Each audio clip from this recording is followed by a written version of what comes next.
वडील आणि मुलीची हृदयस्पर्शी कथा। एका गावात एक जोडपं राहत होतं। त्यांना एक मुलगी झाली। मुलगी जन्माला येताच त्या मुलीच्या आईचे निधन झाले। नातेवाईकांनी मुलीच्या जन्मापासूनच टोमणे मारायला सुरुवात केली की जन्माला येताच या मुलीने आपल्या आईला खाल्ले। मुलीच्या वडिलांना नातेवाईकांनी पुन्हा लग्न करण्यासाठी खूप समजावले, पण वडिलांनी कोणाचेही न ऐकता मुलीला स्वतः सांभाळ करून तिला खूप मोठे करायचे ठरवले। हळूहळू मुलगी मोठी झाली, त्यानंतर शाळेत जाऊ लागली। मुलगी खूप हुशार होती। ती प्रत्येक वर्षी वर्गात पहिली यायची। वडिलांनाही खूप आनंद होत असे। गावातील लोकांनी मुलीच्या वडिलांचे अभिनंदन केले। आई नसतानाही मुलीला तुम्ही चांगल्या प्रकारे सांभाळता। मुलगी आणि वडील शेतात काम करून चांगले पीक घेऊ लागले।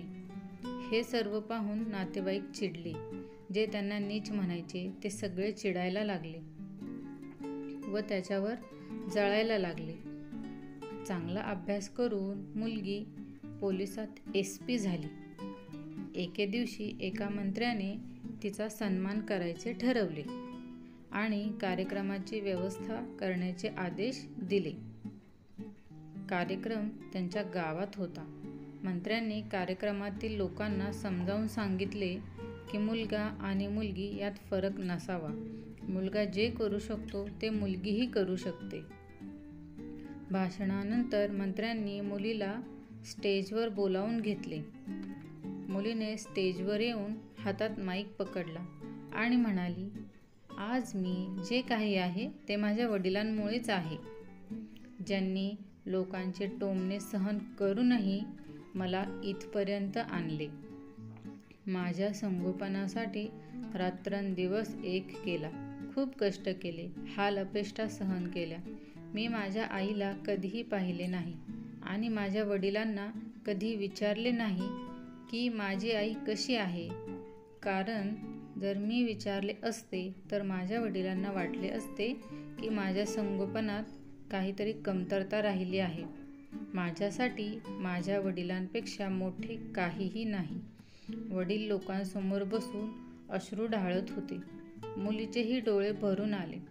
मुलीने मंत्र्यांना विनंती करून वडिलांना स्टेजवर बोलावून घेतले। मंत्र्यांनी मुलीच्या गळ्यात सुवर्णपदक घातलं।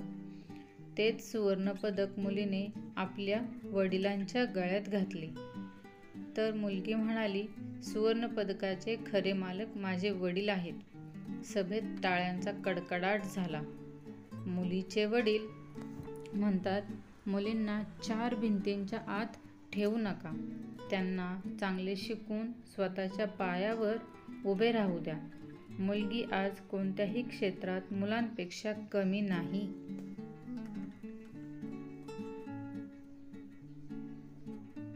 धन्यवाद।